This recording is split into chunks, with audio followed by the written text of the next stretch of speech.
Hi.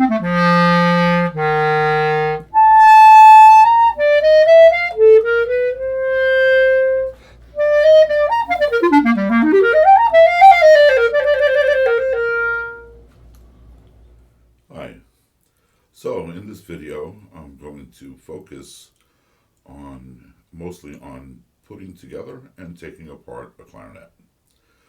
So starting out, I just want to go over what you should have in your case. Besides the obvious five main parts of the clarinet, uh, along with the top piece, which is the mouthpiece, you should have a ligature. It could be plastic, metal like this one, um, leather ones. They come different sizes, different shapes, colors, but it should be something like this. And ligature, and you should have a mouthpiece cap. Again, it could be plastic or metal. Um, so you should have those in the case. And then a cleaning swab. Long string with the cloth material attached, and this is to clean your clarinet. Many student model clarinets come with these rods with like fur on it and it go inside. Uh, a real swab like this is much better for cleaning. I would suggest getting one of these. And then you should have a reed. More than one, preferably. This is a reed. It's made from cane, sort of like a type of wood, basically. Notice how thin that tip is. Very, very thin. And it will break easily. You will break some. It will happen. As time goes on, you'll learn to be more and more careful, and you won't break them as often. But initially, you're going to break some. So you want to have more than one. You want to get a bunch of them starting out, and always have more than one reed in your case. Uh, if you break a reed, throw it away. Don't continue playing it because it will not work very well if it's broken. And try to be very careful. That's all. We'll get back to reeds in a little bit, but I put it in my mouth to wet it. Now, because I'm talking, I'm not going to keep it in my mouth this whole time. But what I recommend is about the first thing you do when you go to put your clarinet together is get your reed and put it in your mouth and be wetting it while you're putting together the clarinet. So by the time your clarinet's all put together, your reed is all ready to go, nice and wet. The reed will not work well if it's dry. Never play a dry reed. Always make sure that that tip is wet, or that cut half, that top half of the reed is good and wet. So then, another thing we should have is cork grease. Many of them come in tubes like this, sort of like chapstick, and you take the cap off, and then you can turn this on the bottom to make the cork grease come out. If not, sometimes they come in these little tubs. In that case, you got to scoop out a little with your fingernail, and cork grease for the corks. This is cork. You'll see them on a few of the pieces of the clarinet, and on new instruments or instruments where the cork's been replaced, and the cork is not very worn.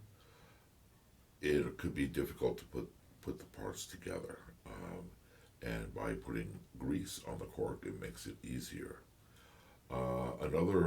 So you do it as needed. If the pieces are hard to put together, then you want to put cork grease on before you go to put your clarinet together pretty much every time for a while.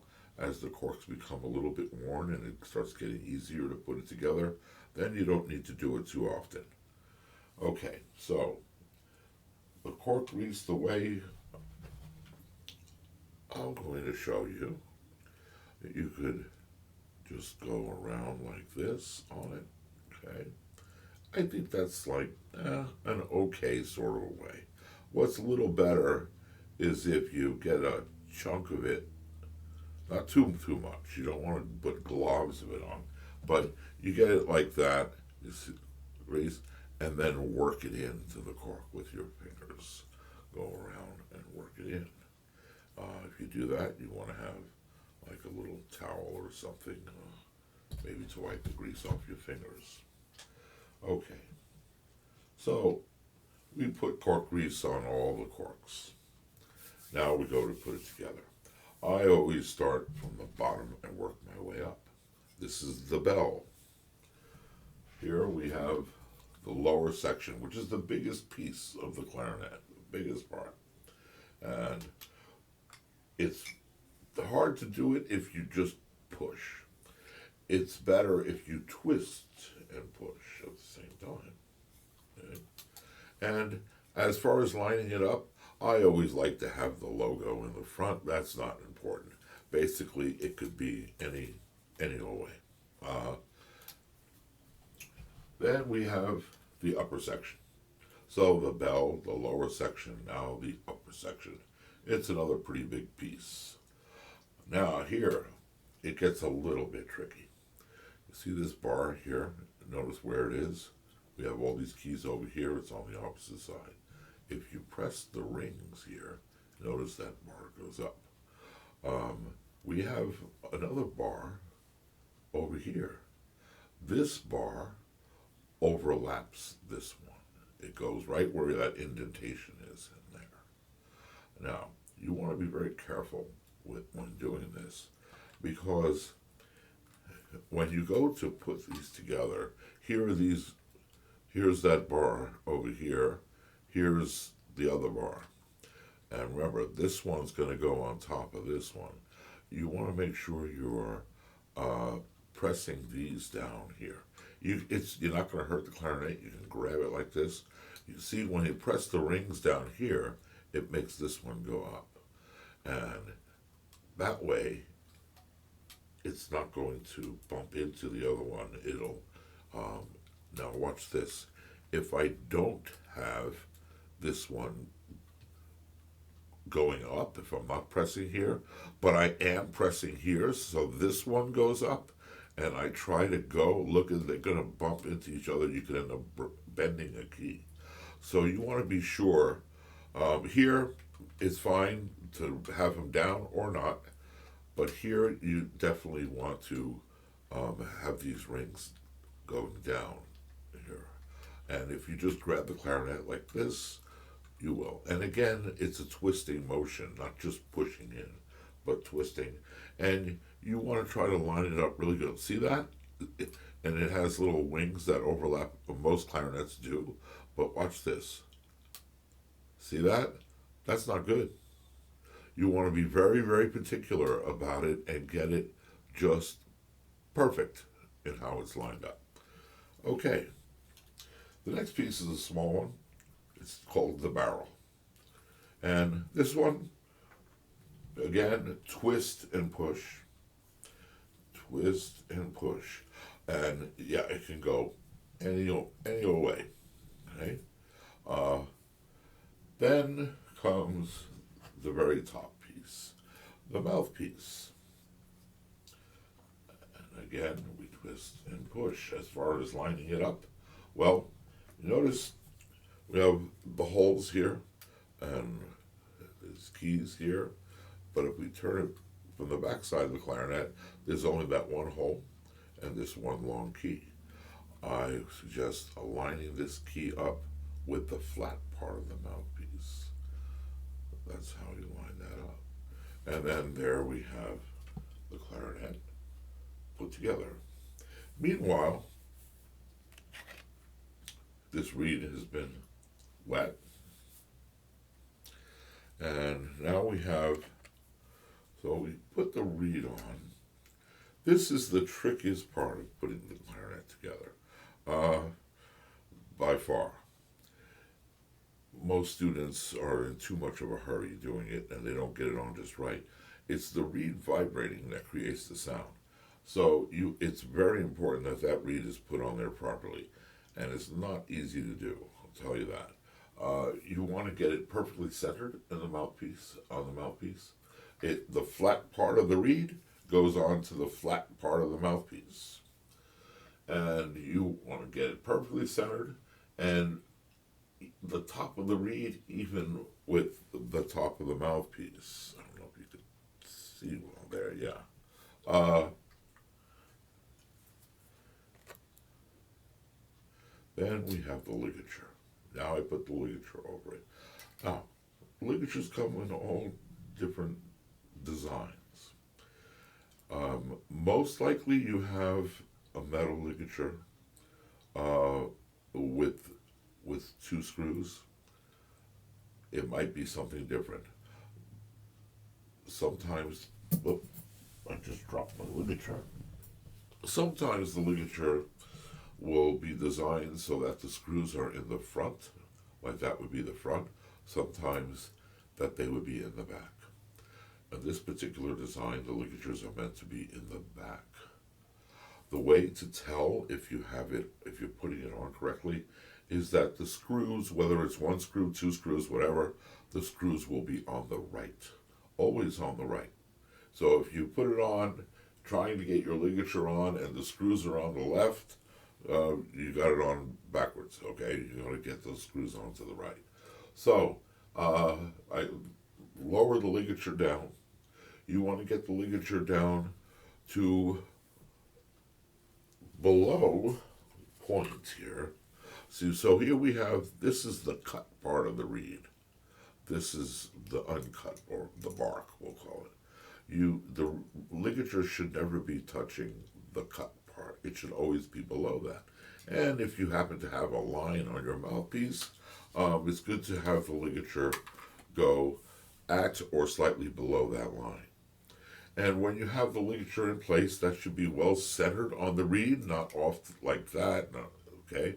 It should be well centered on the reed, and the reed well centered and even with the top of the mouthpiece. When you have all that lined up, everything in place, then you tighten your ligature. So let me get it back in place and tightened. Okay, so I know I said this video is focus on just putting it together, taking it apart, but now we got it all together with the wet reed on there. We got to at least play one note. So this, don't mind the rubber bands. This is called a thumb rest because the clarinet rests on your right thumb. Your right hand on the bottom, left hand on top.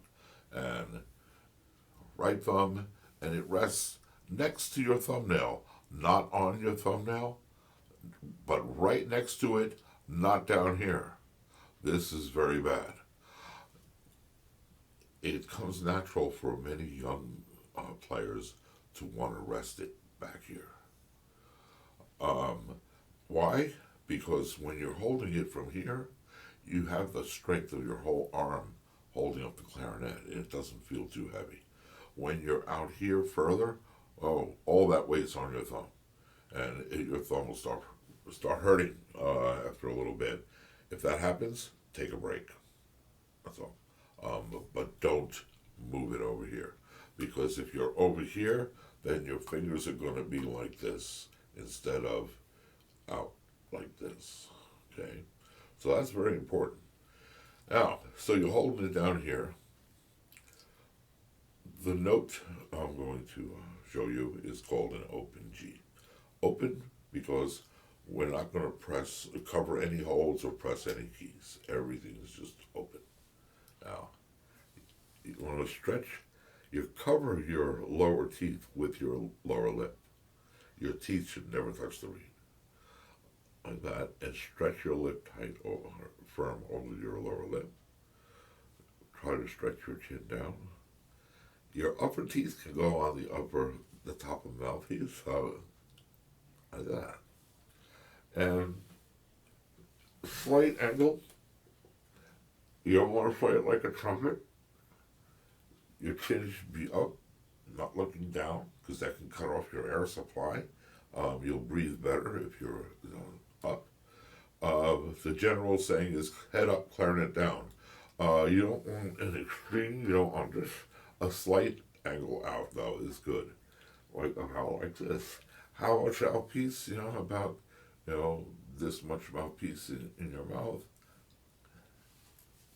About like that. Now, when you go to make a sound, of course, you want to keep your lips sealed around the mouthpiece. Ease the air in. What I suggest first is, I tell students, don't even try to make a sound. All I want to do is blow air. I just want to hear air. And then, blow a little harder. And a little harder. And then we start getting a little sound to come out. And as you get it, put even more. Right away, as soon as you get any little sound coming out, the next step right off is do it again and don't puff your cheeks. That's really a bad habit. So right away, I want to just quickly address two potentially bad habits. One is you should always hold it right next to the thumbnail, never over here. And the other one is don't ever puff your cheeks. Right from the get-go. You don't let that go by at all. You get rid of that. Before I even have a student learn a second note on the clarinet, before that, they have to be able to produce that open G comfortably without puffing their cheeks. So, that's all for producing a sound for now. Now we go to put the clarinet away.